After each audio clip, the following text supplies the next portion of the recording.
welcome. We are talking about a historic building in Douglas, Massachusetts. This is the Jenckes Store Museum. The store dates back to the early 1800s, so before the Civil War, before all sorts of things, before electricity, before cars. And it is now maintained by the Douglas Historical Society. And they have it set up as an actual 1800 store with all sorts of cool things in it. So you can go in and see what it was like to live back then. And imagine going to a store, and instead of having Amazon, which has everything under the sun available to it, all you had was what was in that store, because that's where you could walk to get stuff. So this is where you'd go to get your barrels to store things in, your fabric to make curtains out of, and clothes out of, you know, your salt and sugar, and the other kinds of things that you couldn't grow yourself. So it's a cool place to visit, and kudos to the Douglas Historical Society for maintaining this. So what we're going to do today is we're going to do a crayon resist drawing, which is a very cool technique, and it involves using white crayon. I need to reach past my tripod to get my hands on it. There we go. White crayon and watercolors. So I've got watercolor paper, I've got a source image which is copyright free from the web, I've got watercolors and brushes and watercolor water.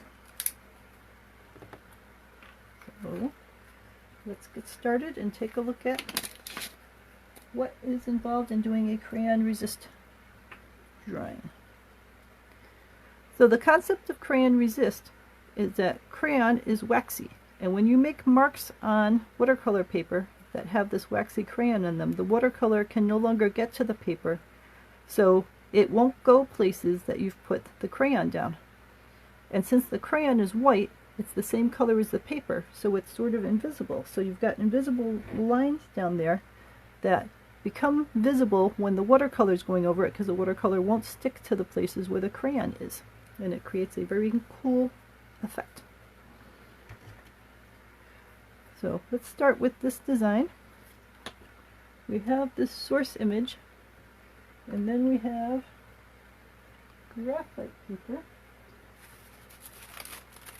So I have the earlier video where I explain in detail how to use graphite paper, so I'm going to go quick and easy this time. But in general, the sense is that this graphite paper has graphite stuck to one side of it, and through the act of drawing against it, we are going to push the graphite paper out of this substance and down onto our destination. So if I make a little mark up here to show you, so if I draw on that, it pushed the graphite out of the paper and onto here. So it's not that the pencil itself drew the line. The pencil was just adding pressure, and the pressure of the pencil against the graphite paper pushed the graphite off onto here. We just use a pencil for the pressing part because it's easy to hold a pencil and to move it around, so it's just a convenient stylus kind of object. So what I'm going to do is I'm going to tape my source image down so it doesn't move around while I'm doing this.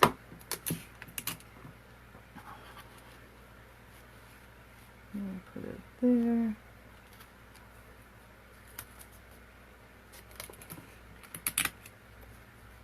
And I'm going to quickly sketch the main lines.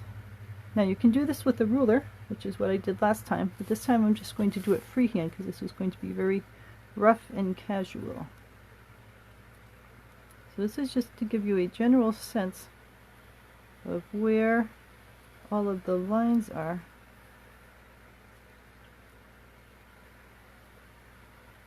So that you have some guidance when you're doing your main drawing. And it's a good idea to peek, at least at the beginning, and make sure that these lines that you're drawing are going through, because there is a up and down to the graphite paper, and it would be frustrating to do all of this tracing and think you were done, and then to check and realize that you had it upside down and you actually didn't transfer anything at all to your destination paper.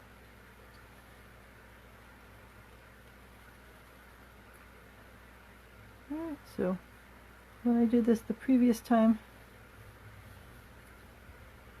I used a ruler and was very precise, or at least more precise. This time I'm just doing it quick and easy so that you get a sense of how this works.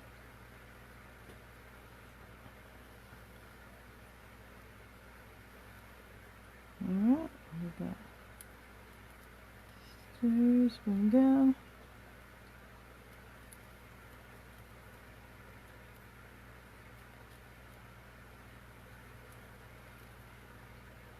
Alright, about there.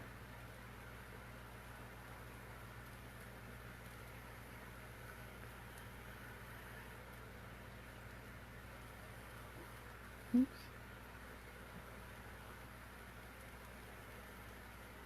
And we're just going rough and casual. Yeah.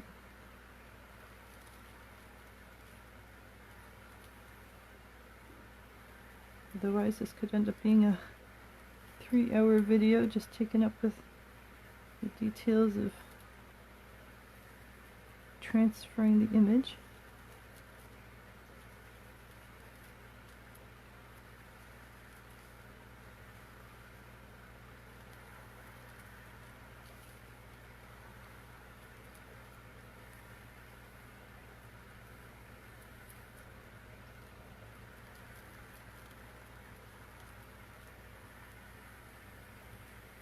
You can go as slow and detailed as you want.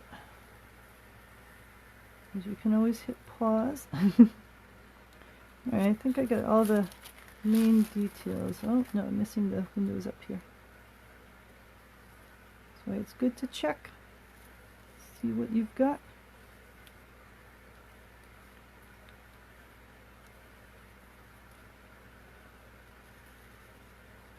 Door. Little side windows.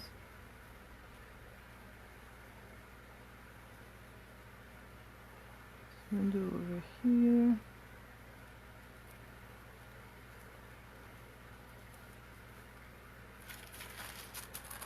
Alright, windows, door, stairs, doors, window, railing. Alright, I think we've got all the main components down. Alright, and again, we are working with a smaller close-up here as our guideline, but we also have this picture which shows the building as a whole, which gives us a better sense of the roof line and the chimneys. And we can see here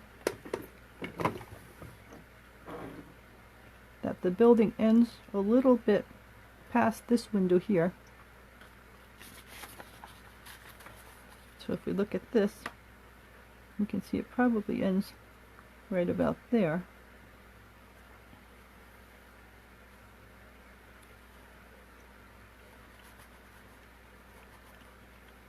And there's a column here.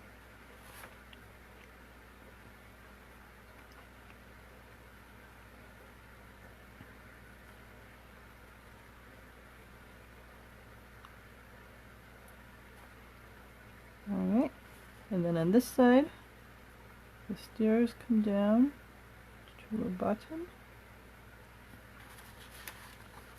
and then there's another door past here.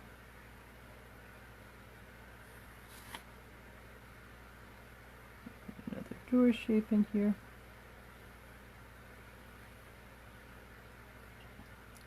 And then it's sort of hard, but it looks like there might be another window.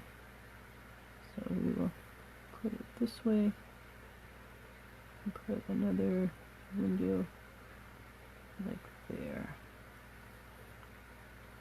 That goes off.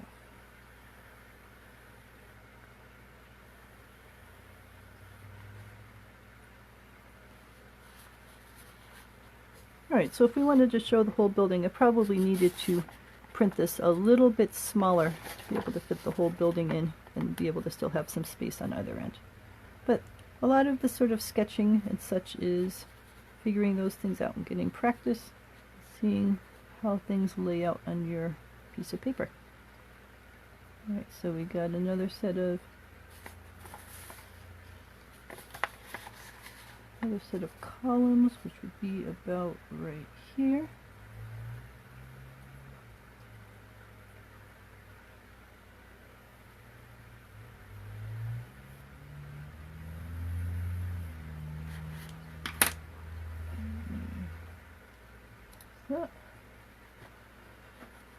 And then, okay, so we got a window, got the railings coming across, and I think there's another door over here. Is it over the other one? Yeah, it looks like the doors are over each other, so I'll put the other door right there.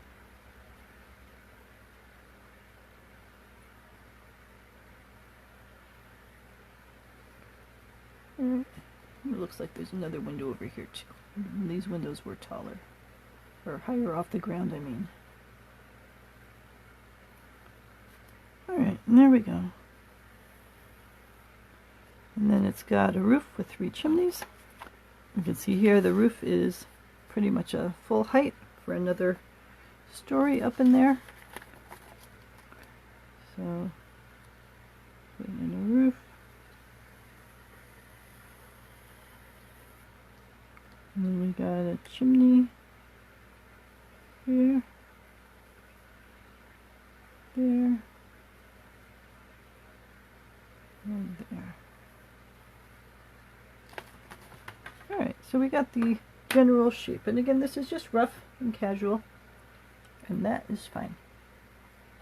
Alright, so stage 1 in doing a crayon resist drawing is to get the basic shape done out in pencil, and you can either use graphite paper to get that onto your piece of paper. You can draw it freehand if you prefer drawing freehand. Either way is fine. So now that you've got your preliminary sketch done,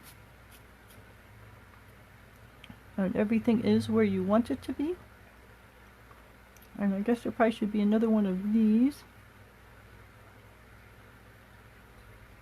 and then we'll put it there.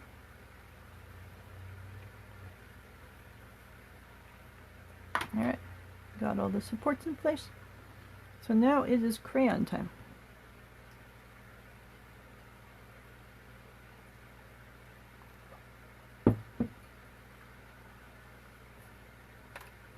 So what we're going to do with our crayon is we're going to trace over areas that we want the resist to happen in.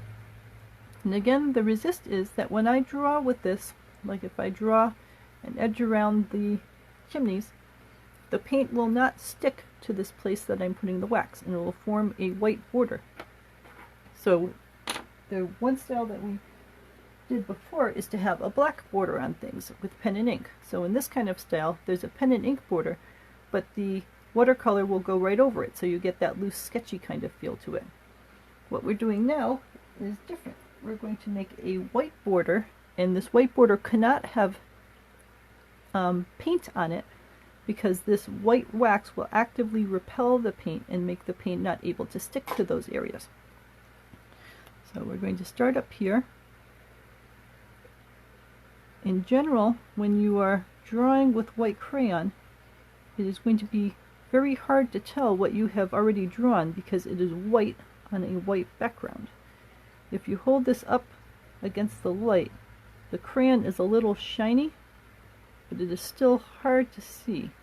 So it's a good idea to start at one end, in this case I'm starting at the top, and to work your way towards another end so that you try to make sure you get everything you want to crayon in your pass, because it'll be fairly tricky to go back afterwards and figure out what you have crayoned and what you have not crayoned.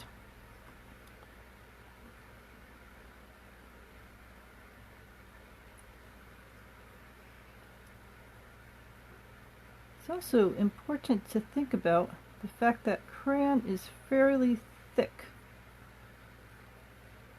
So it's not a skinny object you are drawing with.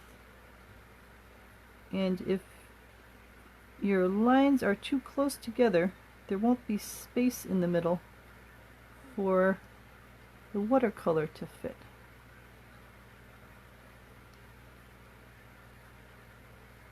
So you can't do anything that's too precise and narrow with this crayon.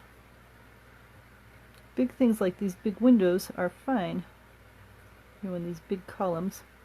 But if you're trying to do a really detailed little filigree or something like that, it just wouldn't work because the crayon is thick. It's going to have substance to it. And there won't be any space to leave little areas to work on. So this is a good technique for large blocks of objects. You know, like these big columns here, or these big areas of the floor of the porch, or these big windows. I mean, this window is nice and big. There's not any problem with that. But if I tried to do little tiny details of signs and such, then that would not work as well with the Crayon Resist technique.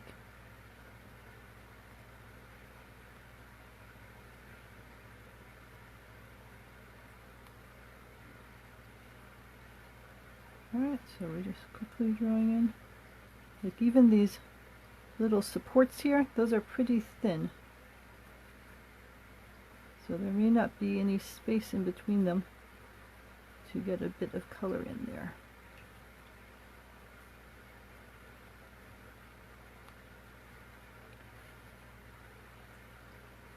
But we will find out.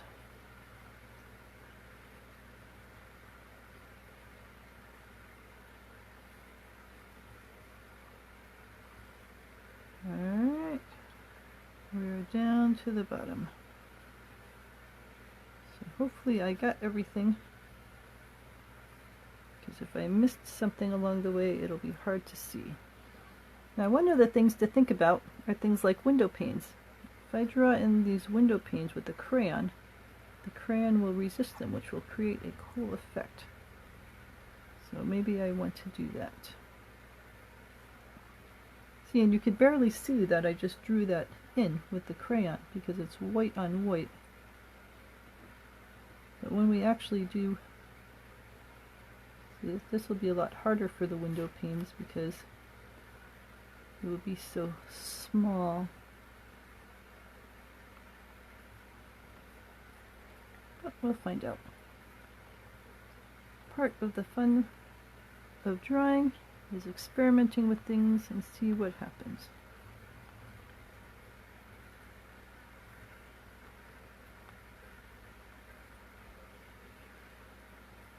Alright, I'll put some panels on the door.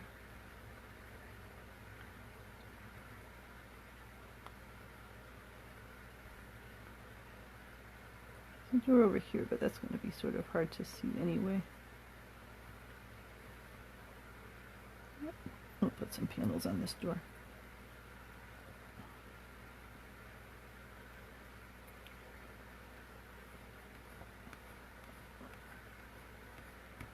And some railings.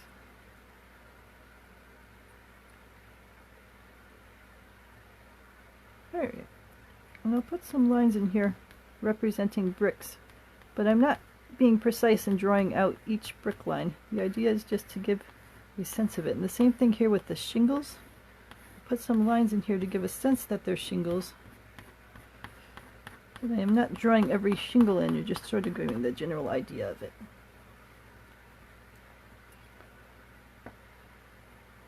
What am I saying? Any questions? I'm here. Alrighty. So, to summarize so far, we drew the basic design in pencil. I happen to use graphite paper to trace, starting with this image and then extending it outward based on the other image that had more of the larger detail. And then once I had a base design in pencil, I used white crayon to go over key features so that the white crayon would act as a resist and block the watercolor paint from getting into certain areas so that it creates a nice edged effect.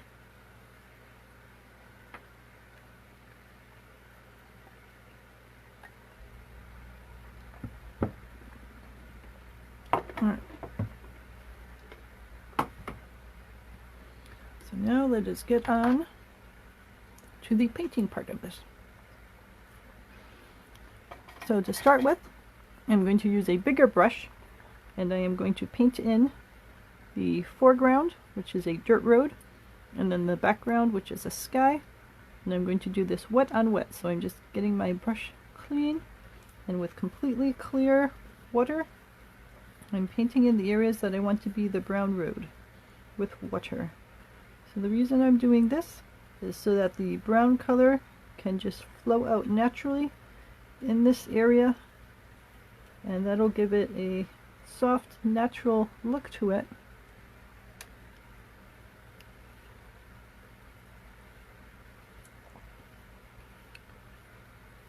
And that way it doesn't draw the eye very much, because the dirt road is not the focus of this picture.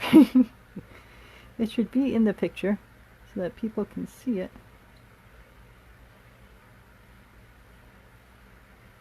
But it should just be soft and casual.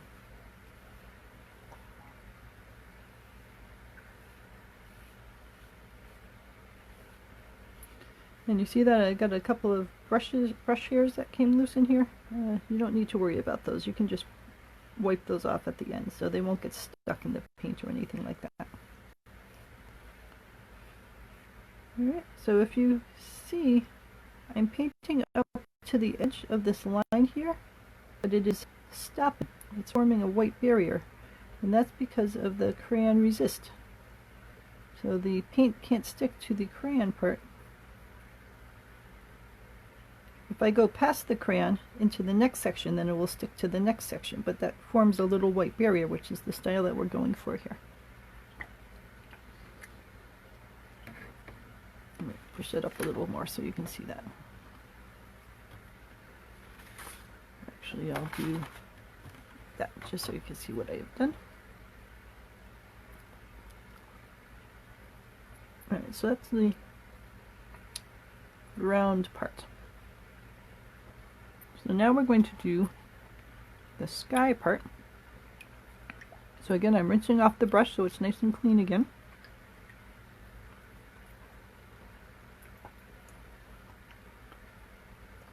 And with just clean water,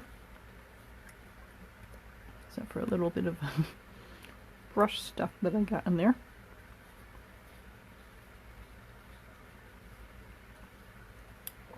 I'm painting an area for the blue sky.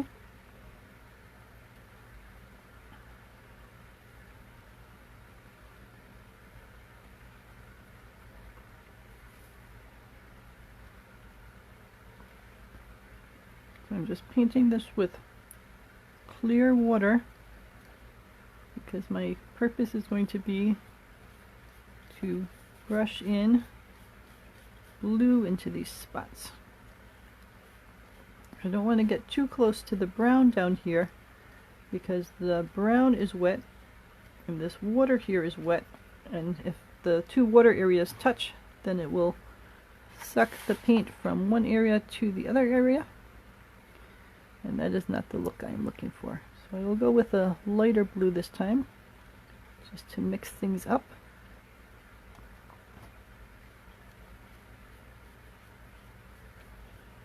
Not quite as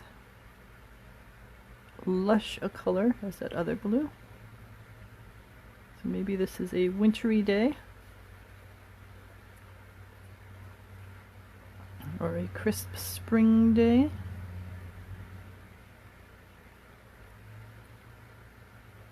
The different kinds of colors you use give a different mood to the scene.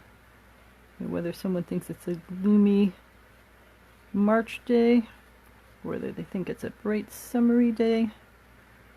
So think about that when you choose or mix your colors. I have a bunch of colors available to me here because I bought an empty tin, and then I bought tubes of paint which look like this, and then I squished out the colors that I wanted for each of the little bins. So the benefit of making your own bins is that you can choose exactly what colors you like to work with, and as you run out with them, you can refill them. So I used to use the pre-made pan sets, which is where they give you little circles that have the different colors like red and orange and yellow and stuff, and if I used a lot of green and then I used up all the green, I'd have to buy a whole new pan set because I didn't have green anymore in the current one. So when you're doing it this way, it's much more cost efficient, because if I ran out of one of my greens, I just put some more green into it from my green tube and I can keep painting, and I don't have to waste all the rest of those colors that I have on there. So you can see I'm pretty much out of that blue there, so I just need to pull out the tube and squish some more of that blue in there and I will be good to go. These things here are dry, so you squish them out of the tube, they go out wet, they dry just like they're dry in your pan sets, and then you just add some water to them when you want to start using them again. So they don't go bad, they dry out, you add water, they get wet again, you use them, when you're done they dry out, and so on. So it's different from like acrylic paints, where if you squished acrylic paints out and then they got dry, then they would be done and unusable again. Watercolors, it's fine for them to dry. Just wet them and use them again. Alright, so I'm trying to be quick and easy, but here I am paying attention to it. Quick, easy, be casual with how you're doing things. Alright, so we did 2 wet on wet sections, where the paper got wet because we wet it with our brush, and then we got some wet paint and we put it down so that the paint sort of swirled and where it went where it wanted to go. So now we're going to look at the building itself. So you want to stay away from areas that are currently wet so that the new stuff that you paint doesn't swirl into the existing stuff which is still wet. So I think I'm going to work on the doors next. The doors are black. I'm going to rinse that brush off and switch to a smaller brush so that I have more control while I'm working on the doors. So I've got a black here, but things in nature are rarely solid black. Even when you paint a door or something black, it tends to see the brown of the wood, or it gets a little weathered and it starts to get a little gray looking. So I like to mix in a little bit of these other colors that are here just sitting on my tin area, so that it's not quite as just rich solid black, to give it more of a sense of being a real color. And again, I'm doing this quick and casual because my aim is to give this a sketch kind of feel. But you can see in here that where I drew in the panels and such, I'm getting little hints of lines coming through, and so that's where the crayon is resisting what I'm doing. So see how it's making the squares of the panels and the doors there? That's where I drew in with the crayon, and these edges that I'm going up against are also hitting the crayon lines of the side of it. So in a way it gives you some boundary lines to work with, and it also gives you some details that you can work into your drawing. So if you're doing some sort of an image that had a lot of architectural details and you were doing it large enough that you can work on it with crayon, then the crayon can provide some of those details for you. So we are getting this back door here on the different sides of this central column.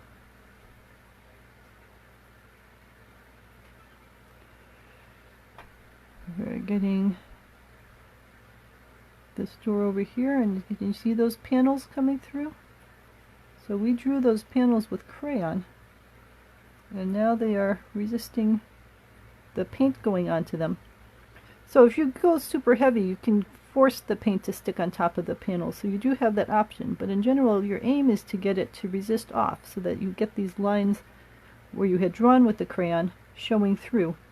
And you can imagine that if you were drawing a fish, you could do all the scales with crayon, or if you're doing a dragon, you could do the scales with crayon. So there's all sorts of really cool reasons to use a crayon resist technique. Let's do the windows, and with the windows I'm going to do some blue with the black to make that kind of window reflection. So you can see here that I had traced the grid of the window with crayon, and see how it's reflecting out.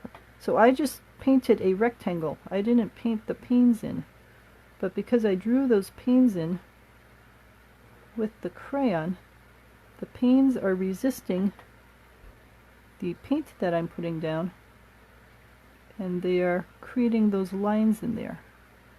So this is a cool technique to play with and to think about for all sorts of different reasons. So see that there? How they sort of come out by magic? So this could actually be a fun thing to do with another person. You could draw a painting using, some pencil, but also some crayon, and then you could give it to another person who doesn't know what you've done, and then as they're painting, they will see things happening in their painting that they had no idea were going to happen.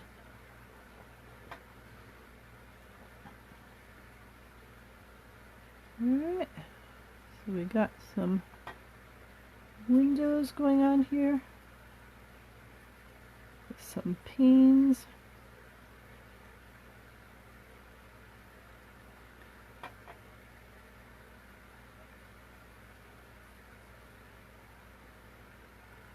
We got little thin windows here, either side of these doors.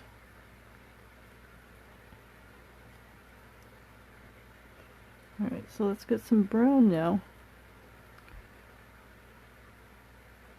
And I'll try to put in these columns.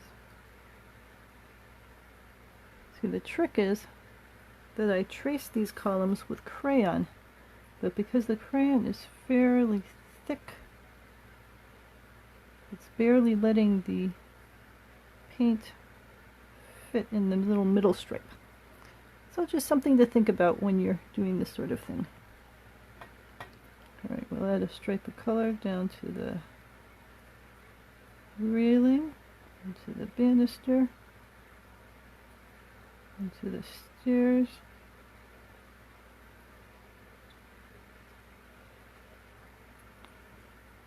Alright, and this had a bead of color along the top of the floor of the porch.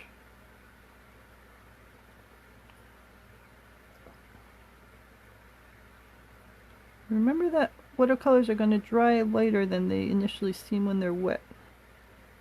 So you may want to do a coat or two to be able to get to the shade that you're looking for.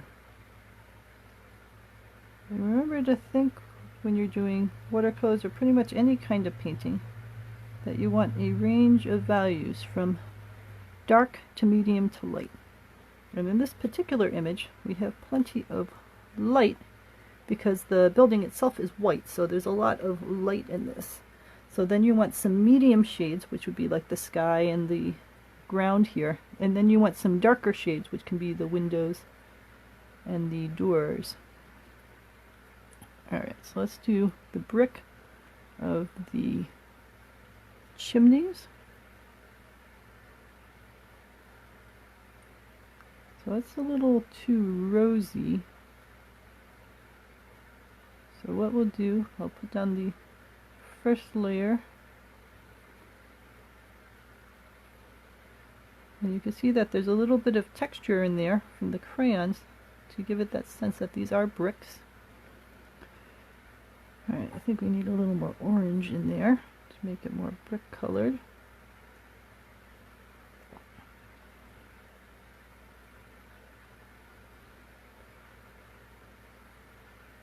Also to make it a little darker.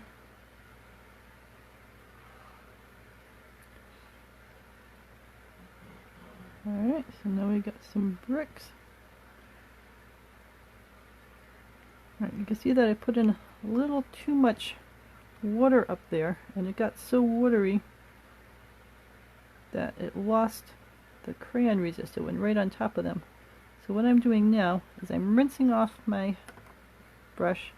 I'm squeezing it dry with my finger. So now it's a dry brush, and I'm using it sort of like a sponge to suck up some of the extra paint and water so that we regain that sense of bricks in there.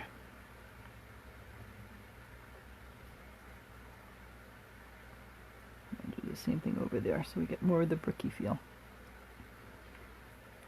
Alright, this roof area is sort of big, so I'm going to go back to the bigger brush so I can cover more area at once. Shingle roofs would be brown, so we'll go back to, let's use that middle brown. We'll paint that in,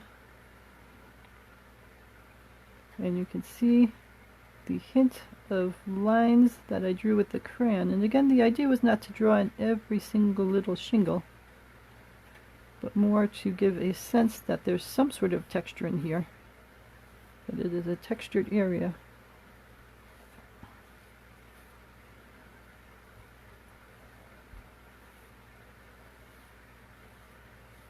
Alright, so see how there's bits of texture happening in there?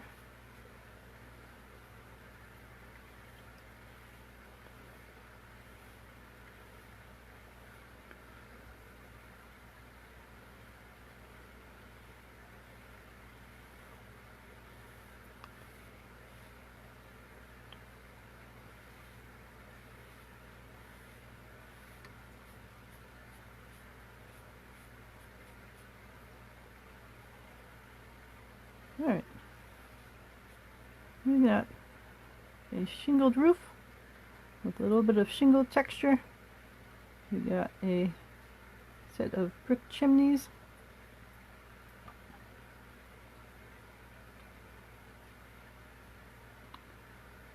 No, we didn't draw the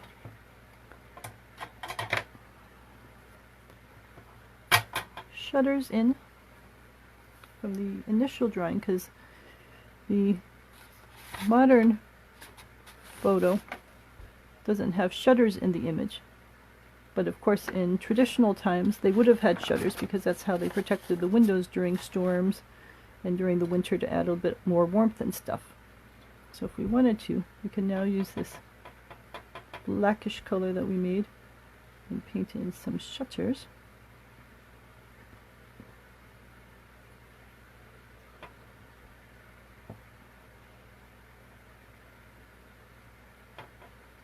And they only had shutters on the upper windows.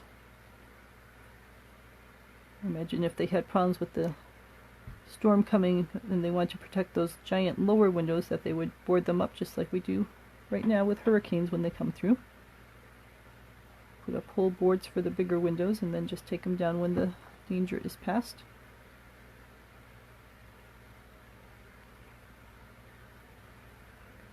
Alright, so now we got some shutters for those smaller windows. Yeah, one's behind the column, so you can't really draw that one in. Alright, and we have the black sign. So this would be an area, normally you paint light to dark, because you can't paint lighter colors over on top of darker colors because all of these colors are see-through, so they're creating layers. And if you try to paint something light on there, you wouldn't be able to see it against the darkness. It would just stay dark. But I do have this bleed-proof white, which sits on top of everything else and stays white right on top of everything. So I can then very carefully paint in the letters of the sign once everything else is completely dry.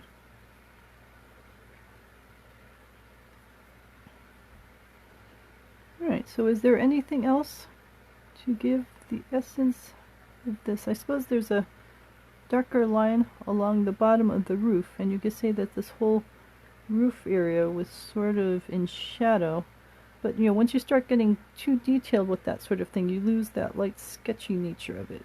But we'll put a darker line in there just to show the edge of the roof.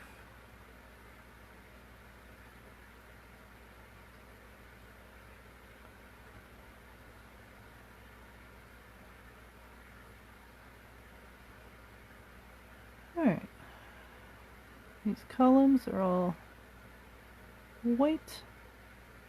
We got the bead of color at the top of each floor area. There's the railings, but the railings are all white, so you don't really want to put them in color. I suppose what one could do is sketch them in with pencil, just so one is reminded that they are there, because they also don't go all the way down to the floor.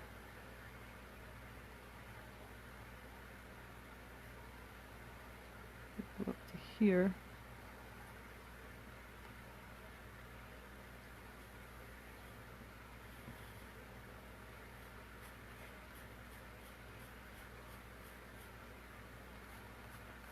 So really they're white. We're drawing them in with gray, but that's sort of the shadows, you could say.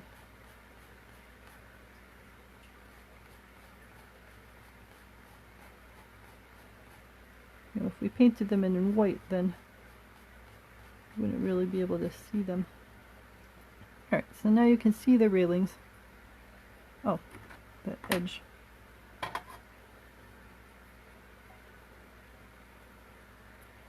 Edge support. Trying to make these a little darker. You know, you could go back and keep working on this for hours and hours. It's always a question of when is it done. But the aim here is just to do a quick, sketchy kind of image to get a sense of what this is all about, and to show what the Crayon Resist watercolor style is all about. So again, some of the features of how it helped in this particular painting is all of these paint areas were done with Crayon Resist. So those lines were drawn with crayon, and then you just painted over the whole rectangle with your color, and the crayon naturally resisted the watercolor and kept those areas white. And since the crayon is white and the paper is white, it just looks like the white paper, when really that's crayon there that you're seeing. And the pencil helps draw the shapes for you, so like in these railing areas, the pencil helps give you the sense of the railings, even though those are white railings against a white background. And the two techniques we did for watercolor were wet on wet, where we made the area wet for the sky, and then we dropped in the color so it sort of swirled and blossomed. And the same thing down here. We painted water in on the ground area and then dropped in brown paint, and it sort of swirled out and gave it a nice casual look. But then for areas like these shutters, we had the paper dry and then we painted on, and that way the paint stayed exactly where we put it, so we had some more control over it. So a number of different techniques in here. If you look at this, your eye is probably drawn to this area first because it's the darkest area with the dark door, and that's the sign, and that's where we would want the eye drawn, because we want them to see the main entrance door and the sign with, you know, we'll put in the letters later with white paint, and then they could draw their eye out to see what the rest of the building is like. So think about where you want the person's eye to be drawn, what you want them to look at first, and try to make that the brightest or the darkest place. Since this whole area is white, it's sort of hard to make anything bright, but when we have bright white letters on here, that'll draw the eye, and then the dark area here will also draw the eye, and then they will take a look at the rest of the scene once they get through that particular part. Alright, well, let me know if you have any questions at all about Crayon Resist drawings and how Crayon Resist works.